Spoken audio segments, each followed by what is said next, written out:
Medicine जो खाए हैं उसमें क्या देख रहे हैं बताइए। जी, जो इससे पहले आपने मेडिसिन दी थी ना पर्ल्स, वो मेडिसिन बहुत अच्छी है जी। वही मेडिसिन भेजना, उससे बहुत फर्क पड़ा है। कौन सा मेडिसिन, क्या मेडिसिन की बात कर रहे हैं, बोलिए फिर से बोलिए। PRLS पर्ल्स मेडिसिन जो आपने भेजी थी इससे पहले महीने में। हाँ, वो मेडिसिन बहुत अच्छी है जी, उससे बहुत फर्क पड़ा है जी। उसके साथ आपको स्टैबिसेग्रिया भी दिया गया था, स्टैबिसेग्रिया 10 भी दिया गया था। उसके बाद जो दी थी ना वो मैंने ली, तो उससे कुछ खास फर्क नहीं लगा। तो वो जो बची हुई थी ना पर्ल्स, तो मैंने वही कंटिन्यू की, फिर उससे बहुत फर्क पड़ा जी पर्ल्स से। ठीक है, तो आप इरेक्शन में आपको इम्प्रूवमेंट हुआ है? हाँ जी, इम्प्रूवमेंट हुआ है जी। इरेक्शन में इम्प्रूवमेंट हुआ है, टाइमिंग में इम्प्रूवमेंट हुआ है? हाँ जी। लिबिडो में इम्प्रूवमेंट हुआ है? हाँ जी, हुआ है जी। ठीक, ओके, ठीक है। तो वो स्टैबिसेग्रिया और ये पर्ल्स दवाई भेज देना जी। स्टैबिसेग्रिया ठीक है, और PLRS भेज देते हैं, ठीक है। हाँ, आगे का ठीक है मेडिसिन जी। भेज रहे हैं आपको, आप एड्रेस डाल दीजिए। ठीक है, थैंक यू सर। नमस्कार दोस्तों, समय की पाबंदी होने के बावजूद भी, पेशेंट का इतना लोड होने के बावजूद भी मैं आप लोगों का समक्ष वीडियो डालने का प्रयास कर रहा हूं, क्योंकि आप लोगों में से बहुत लोगों का रिक्वेस्ट आता है कि सर वीडियो बनाइए, केस वीडियो लेके आइए, केस वीडियो दिखाइए, क्योंकि बहुत सारे स्टूडेंट्स जूनियर होम्योपैथ मेरे साथ जुड़े हुए हैं जो कुछ सीखना चाहते हैं, कुछ ज्ञान अर्जित करना चाहते हैं। तो ये वीडियो उन लोगों के लिए।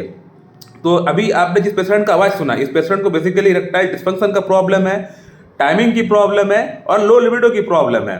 और इस पेशेंट को आज से 2 महीना पहले मैं स्टैबिसेग्रिया प्रिस्क्रिप्शन किया था, स्टैबिसेग्रिया 10 50 दिया था, साथ में PLRS 0/1 0/2। और इससे हुआ ये कि पेशेंट का प्रॉब्लम हम लोग मान के चल सकते हैं कि 80-90% तक ठीक हो गया, पूरी तरह क्योर हो गया प्रॉब्लम। और 1-2 बार मेडिसिन जाएगा, पेशेंट का प्रॉब्लम बिल्कुल जड़ से साफ हो जाएगा।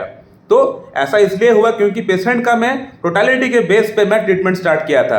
मैं रोगी का रोग के नाम पे ट्रीटमेंट नहीं किया था, पेशेंट का ट्रीटमेंट किया था। जो पेशेंट मेरे पास आया हुआ था, उस पेशेंट का मैं टोटालिटी के बेस पे सभी सिम्टम्स एक साथ एक्यूमुलेट करके मैं सिंगल मेडिसिन दिया था। तो स्टैबिसेग्रिया से पूरी तरह प्रॉब्लम जड़ से क्लियर हो गया। क्या क्या सिम्टम्स था मैं बोलना चाहूंगा, थोड़ा सुन लीजिएगा। सिम्टम्स की अगर बात करें तो पेशेंट का लाइफ में बेसिकली सप्रेशन बहुत ज्यादा हुआ है, separation of feelings, mental feelings का बहुत ज़्यादा सप्रेशन हुआ है। पेशेंट का लाइफ में से बहुत सारा घटना घटा है जहाँ से पेशेंट को सप्रेशन करना पड़ा, अपने आप को पीछे लेके आना पड़ा, दबाना पड़ा सिम्टम्स। तो ये एक मेन इशू है जो मैंने देखा पेशेंट का अंदर, सप्रेशन ऑफ फीलिंग्स। साथ ही साथ रिजर्व डिस्प्लेजर, यानी पेशेंट को बहुत कुछ सहना पड़ा, बहुत कुछ देखना पड़ा अपना आँख के सामने से। तो ये एक बड़ा पिकुलर सिम्टम स्टैबिसेग्रिया का। साथ ही साथ एग्रावेशन आफ्टर क्वाइशन, यानी सेक्स के बाद प्रॉब्लम का बढ़ जाना, ये एक मेन सिम्टम होता है स्टैबिसेग्रिया का। तो स्टैबिसेग्रिया यहाँ भी इंडिकेट कर रहा था पेशेंट के लिए।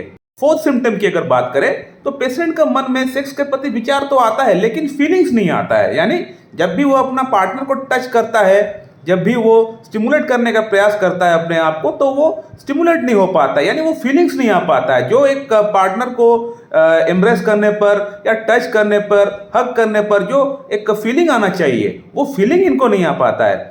डिजायर थोड़ी बहुत फिर भी है लेकिन फीलिंग्स नहीं आ पाता है। तो फीलिंग्स के लिए स्टैबिसेग्रिया एक बहुत अच्छा मेडिसिन है।